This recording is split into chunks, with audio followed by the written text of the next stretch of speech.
What's up? We're here for episode 2, talking a little bit about why I am starting this channel. A handful of years ago, I had mentioned to my brother that I'd be interested in starting a podcast, and that really listening to some other podcasts really opened my mind to certain parts of society or athletics or performance or business that I would never have exposure to had I not listened to some of those professionals speaking about their daily lives. And but again, at that point in my career, and even still, I would say I hadn't accomplished so much that I think other people should be listening to me. But one thing that my brother did say that really stuck with me over all these years was that we should speak to ourselves. I think that a lot of the good YouTubers and bloggers are speaking to people who are in a similar place as themselves. It kind of lets people know that they're not alone. It gives them a path, whether you're ahead, behind, what have you.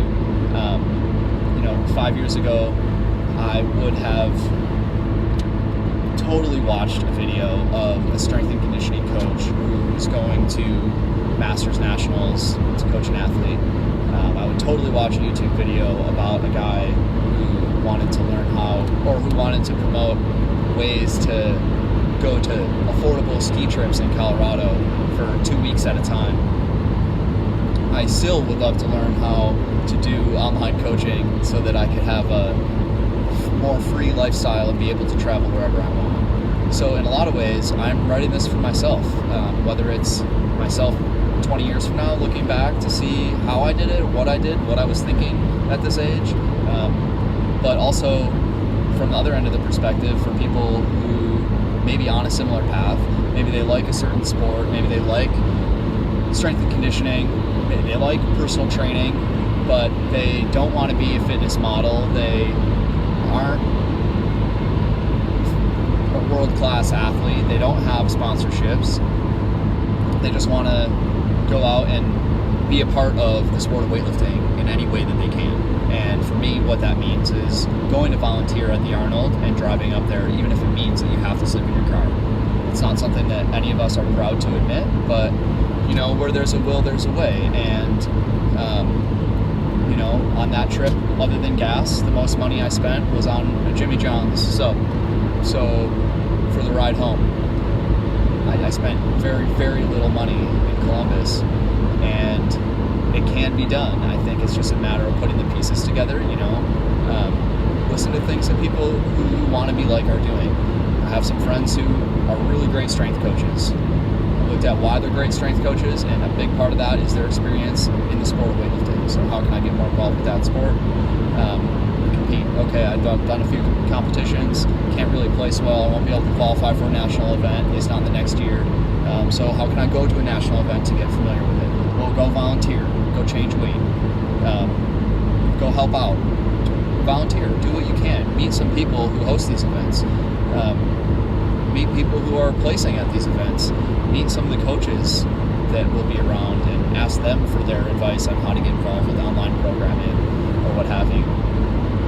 And before you know it, those resources will be at your fingertips. So as much as I say that I didn't plan to be, a remote online coach, I have been exposing myself to resources that are necessary for that type of platform and trying to get a better understanding of it. So when an opportunity like this comes around, I had a little bit of the legwork already done in preparation, and I knew what that might look like since I've played with it kind of on and off for the past year now.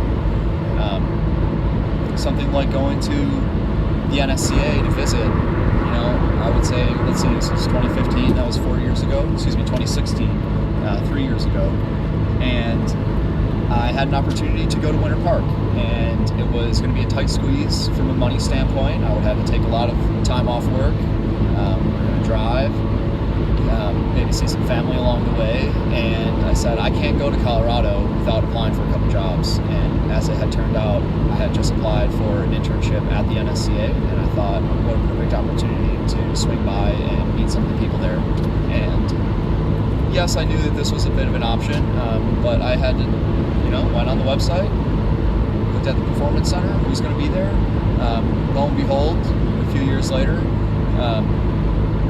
one thing's turned into the next, and now this trip is not so much me bringing a resume to an internship at the NSCA, but I'm hoping to meet with some professionals, not only at the NSCA, but at USA Weightlifting and the US Olympic Training Center, to give me some advice on the American Strength Foundation project.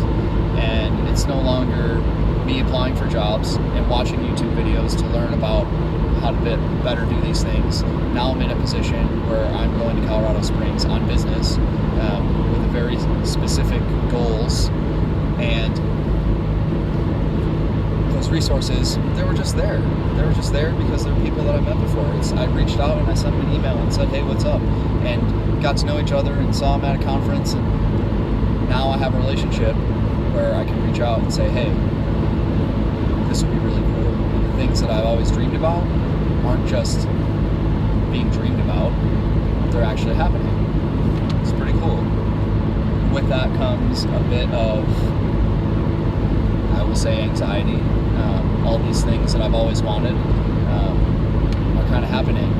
You know, the opportunity to coach a Masters Pan American super heavyweight champion. Pan American champion.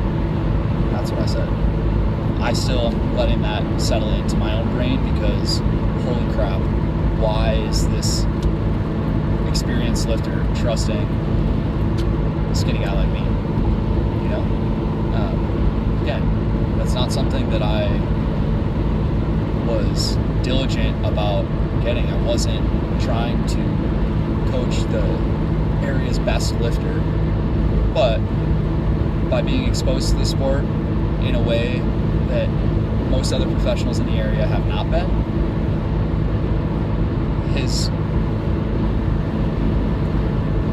he appreciates the fact that I might have something to offer, and it's allowed me the opportunity to travel to the Rockies, whether that's for ski instructing, for coaching purposes, or other networking opportunities. It all kind of goes hand in hand. And I think that it's something that we are all capable of doing, those couple little things every day. Reach out to somebody that you want to be more like, and look at why you want to be like them, and do something like them. You know, it doesn't mean go out and copy them, but maybe it does. Maybe it does. If you see somebody's doing something in a particular way that you see value in your life, then go and do that thing that they did, because it's going to help you. And if somebody has already done it before, they're probably willing to help you learn. So if there's any young coaches out there, I know Chris Rumpel will be watching. Yeah, man, just go for it. You know, pack your car, make sure you got your stuff, plan ahead, all the cliches, but take a minute to recognize what your fears really are. Are you afraid that if you get a flat tire, what are you going to do? That's not my fear. Are you afraid that if you forgot a pair of underwear, you're going to have to go to Walmart? That's not my fear. Are you afraid that you're going to get a kink in your neck sleeping in the back of the car? No. What am I afraid of?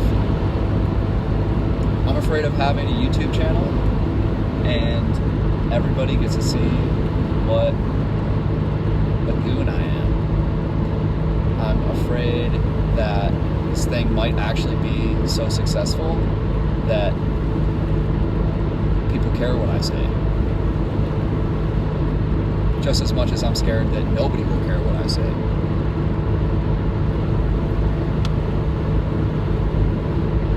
That puts me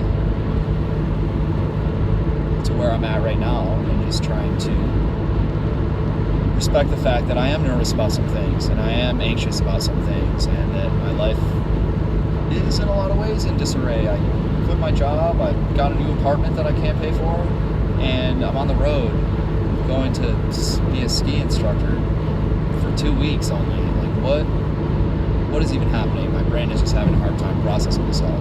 But ultimately, at the same time, I'm seeing a change in pace. I'm seeing a change in my environment, my resources, my career path, and what my capabilities are, both as a coach and as social networker, if you will, or realistic networker. I like to do in-person networking. That's why I'm going to Purgatory. I'm not just calling the guy. That's why I'm going to the USOC. I'm not just calling somebody. Go do it. And I think you will build more relationships than just kind of hoping and reaching out and planting seeds. And as you do, you will learn more experiences. The first time I drove out west and I brought a couple resumes and a couple business cards and a bunch of ski stuff and not a whole lot else. I skied a bunch and I applied for a job and not a whole lot else. So again, now I'll be skiing more and I'll be applying myself in more advanced ways and in a lot of different directions. And it's not just a 2-week trip, it's a 5-week trip. But having done that first one gave me the confidence and the experience to go into this and say, 2 weeks notice, yeah, I can be there. Okay. I jumped the gun a little bit. I did. Told them I thought I could be there Friday. It's not going to happen. But at the same time, from introduction to days on snow will be less than 2 weeks flat. To go almost 2,000 miles, make that happen with a trip to Columbus in between, what the heck? A trip to Columbus that, may I add, was not either confirmed until 2 days before either. So that was wild, but I think what I'm trying to say here is, yes, you just have to go for it, but it's little things that you do the entire 3 or 4 years before you get to a point that just happens. I didn't just randomly get a phone call from a ski resort. It was somebody that I built a relationship with and I reached out to because I might be in the area, and it just so happened that it worked out that way. I didn't get a call to go coach at this meet because my name was on the website and that was alphabetical, the first one. No, I built a relationship with a person who needed a part of my skill set. So not only am I encouraging you to build the skills that you need to do the things you want to down the road, but start to introduce yourself to the people who can help you with those skills and experiences as early as possible. And maybe you're a little young and inexperienced and not ready for it. To be honest, I'm not ready for this YouTube channel, but I missed it on my first trip, missed it on my second trip. I didn't document anything when I went to Vermont. I had only Instagram when I went to Coach's Conference. I went to the Arnold and it was only Instagram. So it's time to expand my own boundaries and get involved with yet another social media platform that I don't want to have anything to do with. But at the same time, again, it will put me into a closer category to reaching more people and getting more support for the ASF. And it's all part of the process. So whatever you are trying to do, look at the pieces one at a time and try to see how and what you can do in the short term that will help prepare you for the long term. And that way, as they say, success will not be an accident.